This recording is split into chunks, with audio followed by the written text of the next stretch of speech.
Shalom, damai di hati, Bapak Ibu, Saudara-saudari yang dikasihi dan diberkati oleh Tuhan. Senang sekali di kesempatan ini boleh berjumpa kembali melalui channel YouTube kami. Kami sungguh berdoa agar Bapak Ibu Saudara tetap ada dalam kasih dan berkat Tuhan. Kita akan merenungkan kebenaran firman Tuhan di sepanjang minggu berjalan, yaitu di periode 28 Januari ya sampai tanggal 3 Februari di tahun 2024 dengan bacaan di Perjanjian Lama 2 Samuel 15 ayat 1 hingga yang ke-12 dengan tema di sepanjang minggu ini waspadalah terhadap persepakatan gelap. Wah, ya, Bapak Ibu Saudara yang dikasihi dan diberkati oleh Tuhan, tanpa terasa kita sudah ada di akhir bulan Januari, bulan pertama, tapi juga memasuki minggu pertama di bulan Februari. Ya, saat ini sebelum merenungkan kebenaran firman Tuhan, mari kita berdoa. Bapa, di dalam nama Tuhan Yesus, Engkaulah sumber hikmat dan pengetahuan. Kami memuji dan memuliakan nama-Mu ya Tuhan. Ya Tuhan Allah, kami sungguh menyadari kami penuh dengan keterbatasan. Ada dosa dan pelanggaran yang membuat kami tidak melakukan apa yang berkenan kepada Tuhan. Jauh dari ketetapan Tuhan, menyimpang dari standar Tuhan atas kehidupan kami. Maka ya Tuhan Allah, ini kami yang datang kepadamu. Kami memohon belas kasihan-Mu. Tuhan, biar dalam anugerah-Mu kami diberi kemampuan untuk bukan hanya hidup sesuai dengan panggilan-Mu atas kami, tetapi juga dapat menjawab panggilan-Mu, merespon panggilan-Mu dengan terus menjadi alat di tangan-Mu, bersaksi bagi banyak orang, menjadi berkat bagi banyak orang. Maka melalui media ini, pakai kedua hamba-Mu di tempat ini dan diberkati setiap pendengar untuk dapat memahami kebenaran firman, dan kami memberitakan kebenaran firman itu semata-mata untuk memuliakan nama Tuhan. Waktu ke depan ada dalam pertolongan Tuhan, maka ini kami yang memohon dalam nama Yesus, firman kehidupan.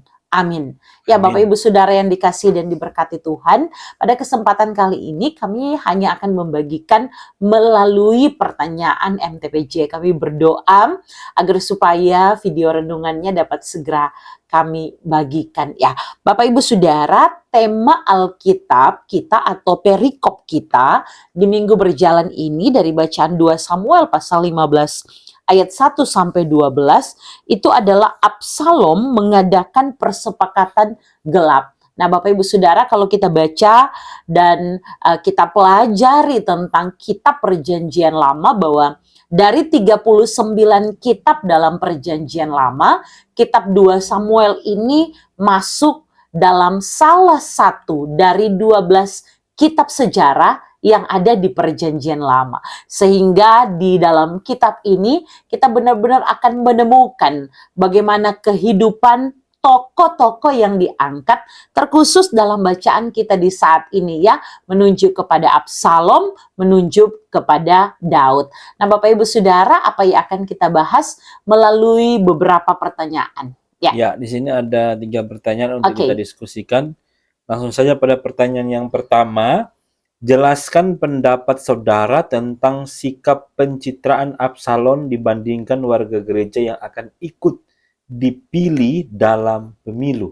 Oke, ya, ini memang di momen kita akan menghadapi pemilihan umum di tahun 2024 yang akan dilaksanakan pada tanggal 14 Februari ya Bapak Ibu Saudara. Sehingga memang pembacaan ini diangkat bukan hanya tema mingguan, tetapi juga bahwa kita sadar bahwa ini mengingatkan kita semua pada tema di sepanjang bulan berjalan, yaitu dari bulan Desember 2023 sampai Januari 2024, di mana kita sedang bicara mengenai keadilan, damai, dan kasih Yesus Kristus menjiwai pesta demokrasi.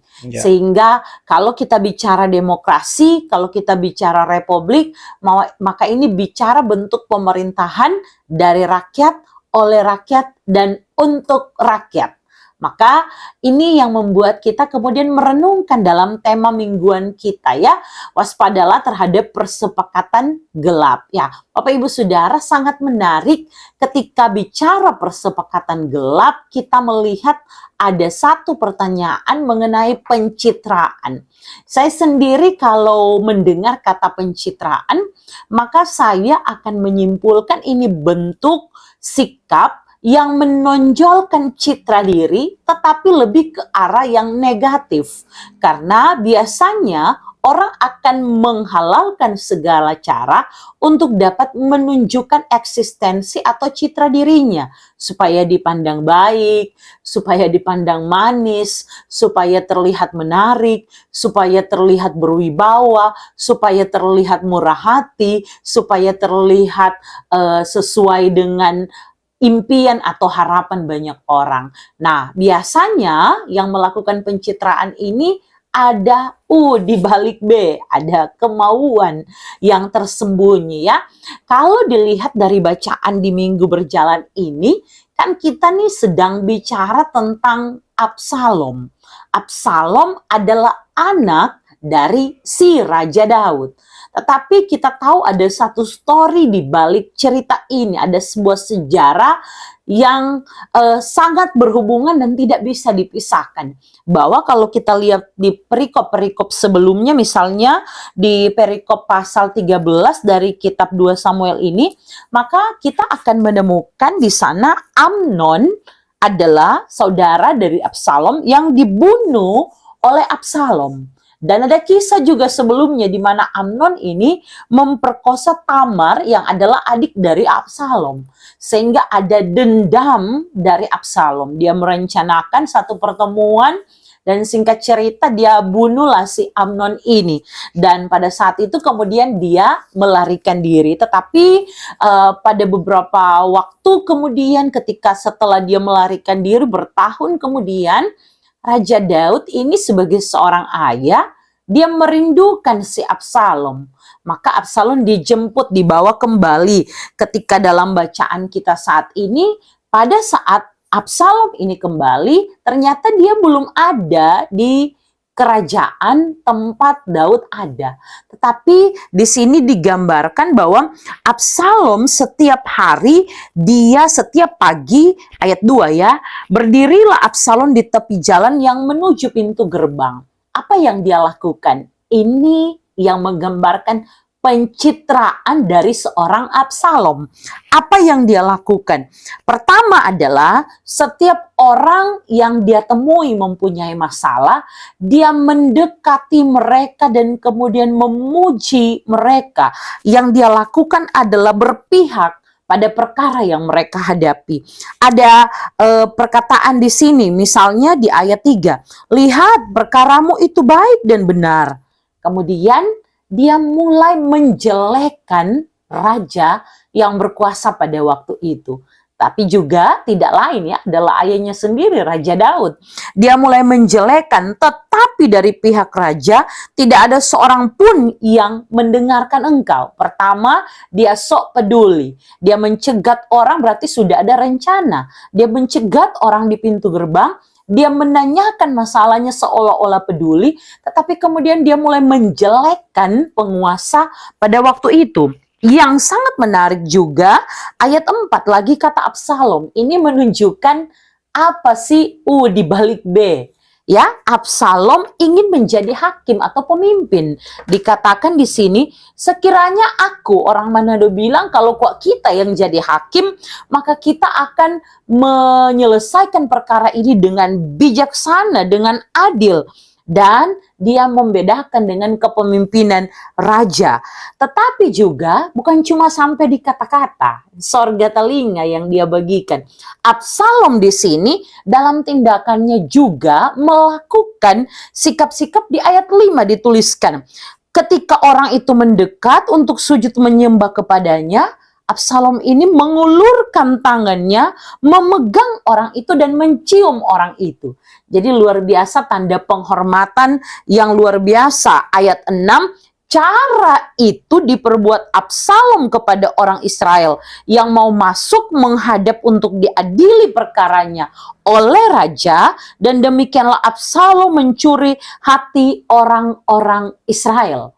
Jadi luar biasa ya apa yang dia lakukan, dan ini berlangsung bukan dalam waktu yang singkat, 2 tahun lamanya Absalom melakukan hal ini. Tetapi ujung-ujungnya ketahuan ketika kita sudah melihat ya 4 tahun ketika dia sudah kembali, harusnya Absalom ini minta izin ke Daud untuk pergi mempersembahkan korban. Tetapi justru di sana dia mengumumkan diri sebagai raja. Luar biasa apa yang dia buat. Ada persepakatan gelap. Karena kalau kita lihat di ayat 12, di sana Ahitofel orang Gilo, penasihat Daud, itu pun membuat persepakatan dengannya, di mana mereka pun ingin merebut kekuasaan dari si Raja Daud yang juga adalah ayahnya sendiri. Nah, Bapak Ibu Saudara yang dikasihi dan diberkati oleh Tuhan, Absalom dalam pemikiran saya di sini dengan kerakusannya, keinginannya berkuasa, dia tidak memandang siapa yang sedang berkuasa. Kalau dilihat dari hubungan darah, ini adalah ayahnya sendiri.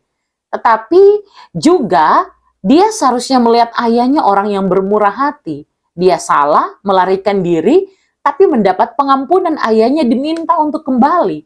Tetapi kehausan akan kekuasaan membuat Absalom bukan hanya tidak lagi melihat siapa pemimpin, tetapi membuat dia dengan berbagai macam cara, kata-kata yang manis, perlakuan yang manis, mencuri hati orang-orang untuk dapat memuluskan niatnya. Inilah pencitraan yang dilakukan oleh Absalom. Maka bagaimana kalau melihat orang-orang di sekitar kita ya, ini dalam konteks akan dilaksanakan pemilu. Apalagi di sini pertanyaannya, bagaimana sikap Absalom ini dibandingkan warga gereja yang ikut dipilih dalam pemilu. Saya rasa ini bukan hanya masalah saat ini, buktinya dalam kitab sejarah perjanjian lama 2 Samuel ini juga diceritakan di konteks Absalom ya. Tetapi juga sampai hari ini masalah pencitraan ini memang betul-betul real ada di dekat kita. Kita sering melihat ya orang yang sebelum terpilih, ini dalam konteks akan pemilu ya, sebelum terpilih dia melakukan segala sesuatu dengan sangat baik. Sehingga secara visual kalau kita lihat rekam jejaknya, wah luar biasa ya, baik sekali. Tetapi juga perbuatan yang dilakukan itu begitu mendukung setiap kata-kata manis yang diucapkan dalam janji-janji kampanye. Tetapi tidak sedikit kita juga menemukan orang yang ketika berkuasa melupakan janji-janjinya. Janji kampanye tak tinggal cuma di waktu kampanye, tetapi tidak dilaksanakan ketika kemudian menjabat atau menjadi seorang pemimpin. Maka kekuasaan membutakan mata sehingga teman bisa jadi lawan. Kalau di Absalom, papa sendiri bisa jadi lawan. Tetapi juga dalam pemilihan untuk haus kekuasaan, orang akan mencuri hati rakyat dan bisa menghalalkan segala cara, even atau mungkin bahkan dia tahu kebenaran. Tidak boleh money politik, tapi buktinya dilakukan karena ingin jabatan, membuat komentar-komentar yang menyerang, melakukan tindakan-tindakan provokatif, atau juga rela membayar orang untuk dapat melemahkan setiap lawan. Ya, ini pasti akan ditemukan dan bisa saja ditemukan. Tetapi saya juga sungguh percaya ya, bahwa warga gereja yang benar-benar bertumbuh dalam iman percaya kepada Kristus, hal ini pasti dapat diminimalisir. Kita juga jangan berpandangan negatif jika memang kita menemukan ada calon-calon yang ingin menjabat ketika menghadapi pemilu ini melakukan sesuatu, orang langsung bilang jangan-jangan pencitraan ya. Mawas diri perlu karena kesaksian Alkitab dari dulu kok memang ada. Tetapi tentunya tugas kita mendoakan ya. Nanti akan berkembang di pertanyaan jadi berikutnya. Di pertanyaan-pertanyaan ini sebenarnya kita bisa belajar dari Absalom. Ya. Kalau disuruh dibandingkan, memang ada kayak di gereja kita ada caleg yang akan mencalonkan diri sebagai pejabat, ya. Dan kalau dibandingkan ya kita tidak bisa buat perbandingan. Betul, ya, karena kita belum lihat ya tapi ini kita kedepannya bisa, akan bagaimana. tapi kita bisa belajar dari Betul. Absalom, ya, dari Daud. Oke, itu pertanyaan yang pertama. Kita lanjut pada pertanyaan yang kedua.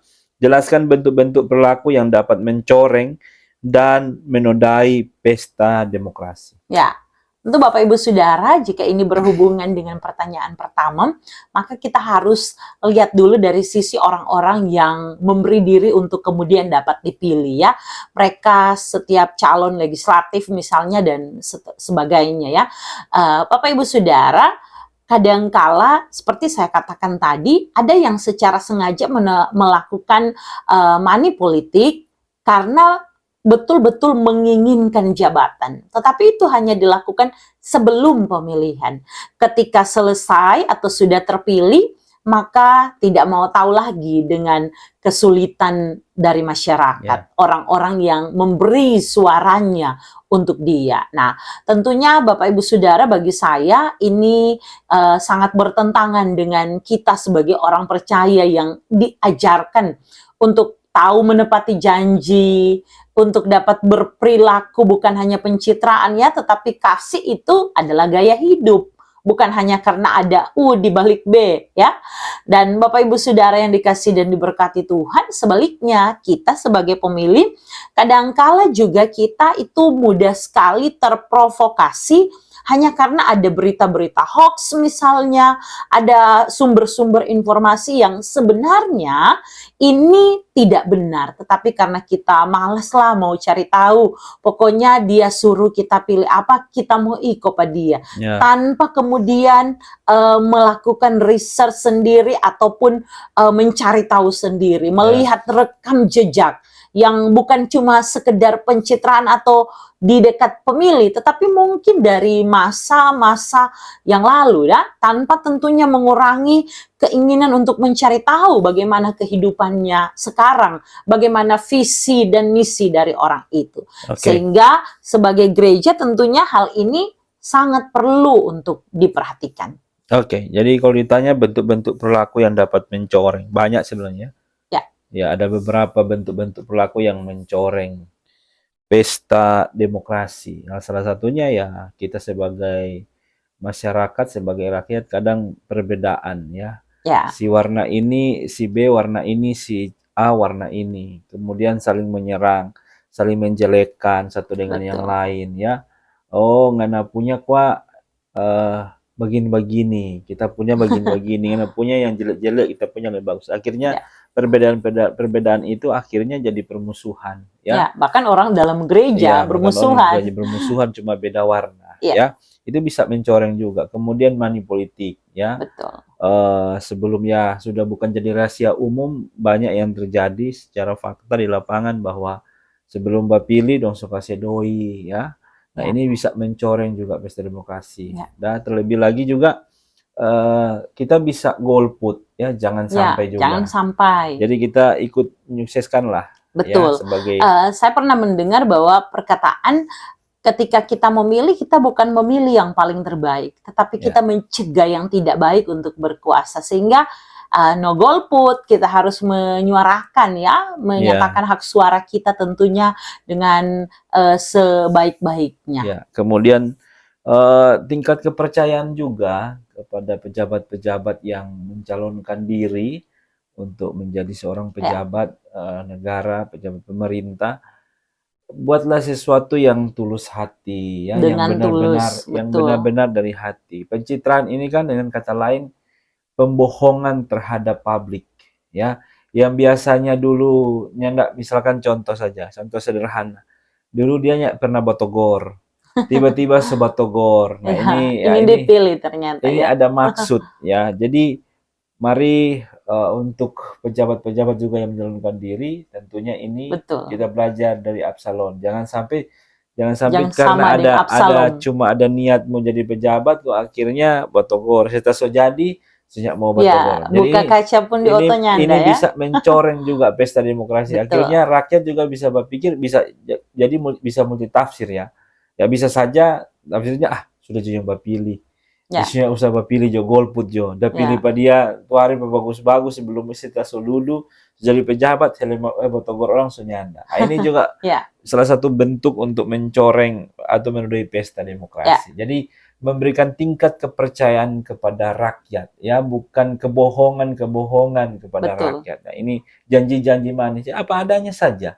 Ya, Ya, karena kalau kita percaya ya, khusus orang Kristen, kalau Tuhan mau angkat, tidak ada satu orang pun yang akan menutup pintu itu ya. Kalau mau jadi pejabat, ya, Tuhan mau pilih ya, pasti ada jalan, pasti mau betul, duduk sebagai pejabat. Itu betul. saja yang orang yakini. Ya, dan Oke. mungkin sebagai tambahan bahwa kita juga sebagai pelayan khusus di gereja, jangan sampai kemudian kita menggunakan mimbar gereja, jabatan Ya. gerejawi untuk justru menyuarakan hal ini. Padahal ini akan sangat sekali Ya, merusak persatuan. Ini sebenarnya Betul. pertanyaan yang nomor ketiga ya. Oke, Kita apa lanjut itu saja. pertanyaan ketiga? Ya, jelaskan bentuk-bentuk pelayanan gereja terhadap warga gereja menghadapi pelaksanaan pemilu. Oke, ya, Ya. kita perlu melaksanakan pastinya ya, di dalamnya pesan firman yang disampaikan benar-benar harus tentunya ditujukan untuk semua orang yang mencalonkan, tapi Ya. juga yang punya hak pilih. Kemudian mendoakan agar pesta demokrasi ini berjalan dengan baik, tapi juga kita semua dapat bersikap Ya. sebagai gereja tentunya ya, pelayan khusus mempergunakan mimbar gereja, apalagi seorang pendeta ya. Pendeta tidak boleh memakai warna tertentu, apalagi seorang pemimpin agama, tokoh agama, penatua diaken di dalamnya tentunya tidak boleh, agar Ya. supaya orang anggota kolom tidak terpecah versi penatua, versi diaken hanya karena berbeda pilihan. Ya, jadi Tentunya kita mendukung dan mendoakan semuanya ya, sehingga berjalan dengan baik. Pesta demokrasi ini kan berulang-ulang terjadi. Jadi sikap gereja ya tentunya berlandaskan firman Tuhan. Ya, menolak politik praktis dalam gereja karena berkonsekuensi yang berbeda tentunya. Ya, gereja dan pemerintah. Ya. Ada sesuatu yang berbeda dan konsekuensinya berbeda. Maka ini salah satu firman Tuhan yang mengingatkan kita sebagai warga gereja lewat peristiwa Absalom dengan Daud. Absalom ini. Ya, jadi kita bisa belajar juga dari Absalom ini. Ya, ini salah satu firman yang mengingatkan kita sebagai warga gereja. Ya. Jadi peran kita sebagai warga gereja jangan golput ya, kemudian jangan buat perpecahan dalam gereja, mendoakan pilihan hati masing-masing ya. Tidak perlu lagi saling menjelekkan ya, seperti saya katakan tadi, tapi kita mendoakan kemudian tuntun dalam firman kepada jemaat supaya jemaat tahu ya bagaimana menjadi seorang pemilu yang baik dan benar. Pemilih yang baik yang benar. Oke, mungkin itu saja. Ya, Bapak Ibu Saudara yang dikasihi dan diberkati Tuhan, senang sekali boleh berbagi. Tentunya kami berharap juga dapat memposting video renungan segera ya. Akhirnya tentunya kami akan berpisah dengan Bapak Ibu Saudara. Mari kita berdoa. Bapak, dalam nama Tuhan Yesus, terima kasih Engkau menuntun kedua hamba-Mu dari tempat ini berjumpa dengan semua pendengar dimanapun berada. Kami rindu berdoa dalam nama Tuhan Yesus. Biar setiap pendengar diberkati oleh Tuhan. Apapun yang sedang digumulkan, baik itu masalah ekonomi, baik itu masalah kesehatan, baik itu masalah pekerjaan, kami minta Tuhanlah yang akan menguatkan, Tuhanlah yang akan memberi yang terbaik seperti apa yang sedang diupayakan dan digumulkan. Biar kasih dan anugerah Tuhan menguatkan, memberi kepastian kepada kami untuk tetap berpengharapan kepada Tuhan di tengah segala situasi. Terima kasih Tuhan. Kami berdoa secara khusus untuk pemilihan umum yang akan dilaksanakan beberapa waktu ke depan. Kami sungguh meminta hikmat daripada Tuhan, agar sebagai gereja-Mu Tuhan, kami dapat melaksanakan apa yang menjadi tanggung jawab kami, yaitu hak pilih kami dengan baik. Sehingga yang kami pilih adalah yang terbaik, yang telah kami gumuli. Dan itu akan menjadi pemimpin bagi setiap kami, yang dapat kami terima dengan sukacita, yang program-programnya akan kami dukung. Dan kami tahu Engkau Allah yang mengatur yang terbaik untuk menjadi pemimpin kami di negara Indonesia, pemimpin di daerah, provinsi, kota yang kami cintai ini. Terima kasih Tuhan. Ini yang menjadi doa permohonan kami. Biar perenungan kami di waktu mendatang pun dapat segera kedua hamba-Mu posting untuk jadi berkat bagi setiap pendengar. Terima kasih Tuhan. Dalam nama Tuhan Yesus kami berdoa. Amin. Amin. Ya, Bapak Ibu Saudara yang dikasihi dan diberkati Tuhan, akhirnya sampai jumpa. Sampai jumpa. Tuhan Yesus memberkati. Yesus memberkati. Shalom Shalom dan damai di hati.